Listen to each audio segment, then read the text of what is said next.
আরশ কুরসি যার পায়ের ধুলা মাখিত চাই সারা বেলা, ঠিক কিনা? আরশ কুরসি যার পায়ের ধুলা মাখিত চাই সারা বেলা, উম্মতের দরদিয়ে মন আর তো দেখি না, উম্মতের দরদিয়ে মন আর তো দেখি না।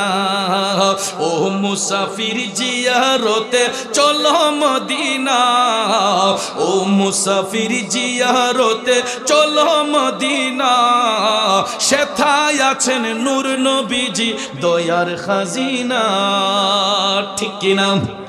আরো জোরে কোন।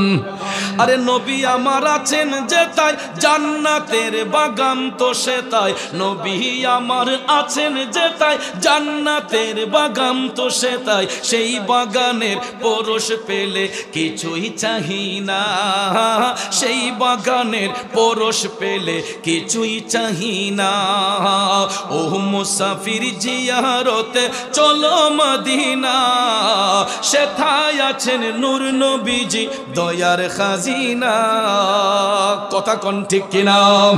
শায়ের আরো বলতেছেন, লন্ডন প্যারিস ওয়াশিংটন বার্লিন যেতে চাই না, হংকং বেজিং টোকিও সিঙ্গাপুরও চাই না, মন আমার যেতে চায় এই দুনিয়ায়, মন আমার যেতে চায় এই দুনিয়ার একটি জায়গায়, সেই জায়গাটার নাম হলো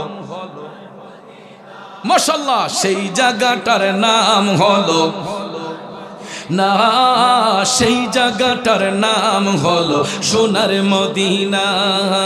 নারী বাড়ি গাড়ি নিয়ে দুনিয়া পাগল, জোশ খ্যাতির বাড়াবাড়ি চলছে অনর্গল, ঠিক কিনা? বাইরে নারী বাড়ি জোশ খ্যাতির নাই রে কামনা, নবীর জিয়ারতে যাব মনের বাসনা, সেই বাসনা পূর্ণ হবে দেখলে মদিনা, সেই বাসনা পূর্ণ হবে দেখলে মদিনা। আমরা যাব মদিনা, দেখব সোনার মদিনা, সেই জায়গাটার নাম হলো সোনার মদিনা, সেই জায়গাটার নাম হলো। বাইরে সিঙ্গাপুরে যায় অনেকে বিমারি হলে, ভালো সেবা আর ভালো ঔষধ মিলে, সিঙ্গাপুরে যায় অনেকে বিমারি হলে, ভালো সেবা আর ভালো ঔষধ মিলে, খাকে শেফা পাওয়া যায় নবীর দরবারে, ঠিক কিনা? আরে দুই হাত তুলে বলুন ঠিক কিনা? নারায়ে তাকবীর, নারায়ে রিসালাত, আহলে সুন্নাত ওয়াল জামাত, অলিতলা লতিফিয়া দরবার শরীফ, আল্লামা কাজী মুহাম্মদ গোলাম মহিউদ্দিন লতিফি পীর সাহেব হুজুর কেবলা। কেমন নবীর আশেক, এই আশেকের কারণেই আশেকের মিলন মেলা, কথা কোন ঠিক কিনা? এই জন্য কবি বলেছেন, এখন যে একটা লারাসারা দিতেছেন বোঝা গেছে যে মাগরিবের আজান হইছে না হলো, কথা কোন ঠিক না বেঠি?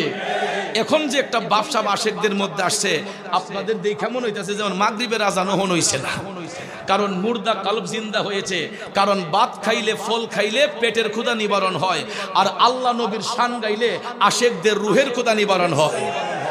এতক্ষণ পেটের ক্ষুধা নিবারণ করছি, এখন রুহের ক্ষুধা নিবারণ করব, রাজি আছেন সবাই?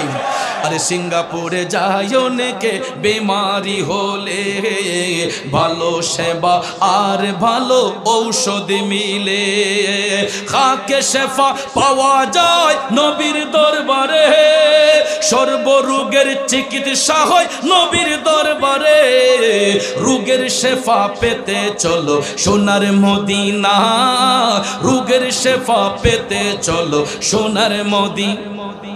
আরে ভাই দেখেন আমাদের মানুষ কত বোকা, ব্যবসা বাণিজ্য করে যখন মেন্টালিটিতে একটু সমস্যা থাকে, মাইন্ড ফ্রেশ করার জন্য ওই কক্সবাজার যায়, সিলেটের জাফলং যায়, বিভিন্ন রিসোর্টে ঘুরতে যায়, কথা কোন ঠিক না ঠিক?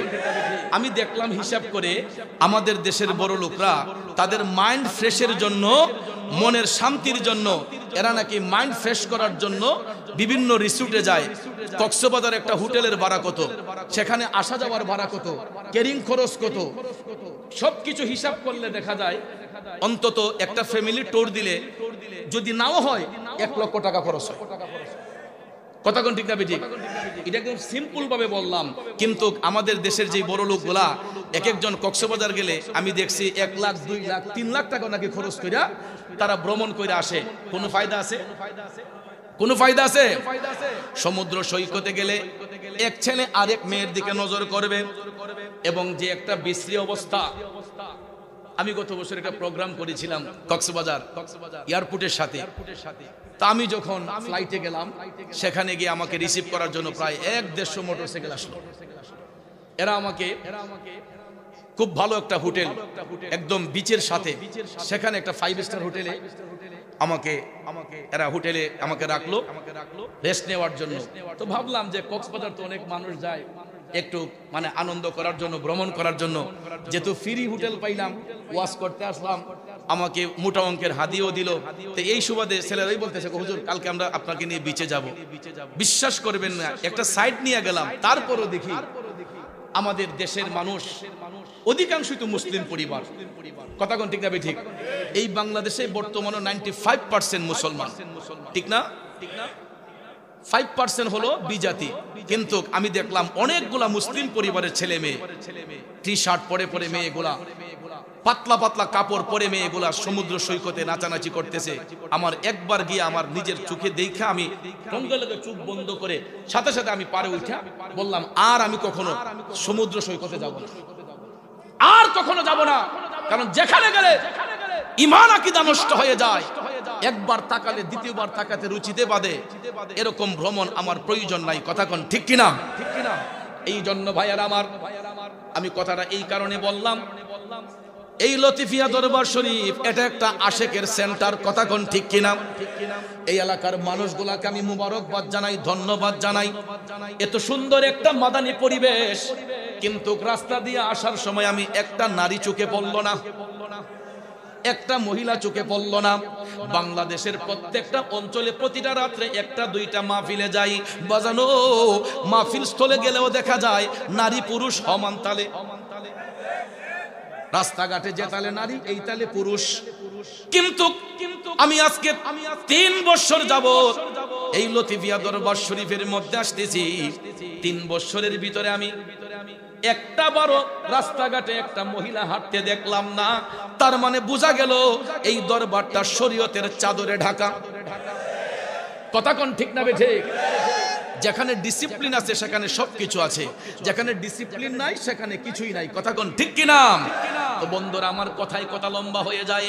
আমি যেটা দেখলাম যে আমাদের দেশের বড় বড় শিল্পপতিরা, ব্যবসায়ীরা মাইন্ড ফ্রেশ করার জন্য 1 লাখ 2 লাখ টাকা খরচ করে বিভিন্ন বিচে যায়। এ বড় লোকের গোষ্ঠী খেলায় এই সমস্ত ভ্রমণ না কইরা এই টাকাটা দিয়া একটু সুন্দর করে মদিনা শরীফ যাও, মক্কা শরীফ জিয়ারত করো, মদিনা শরীফ জিয়ারত করো, মাইন্ড ফ্রেশ হয়ে যাবে। কথা কোন ঠিক কিনা?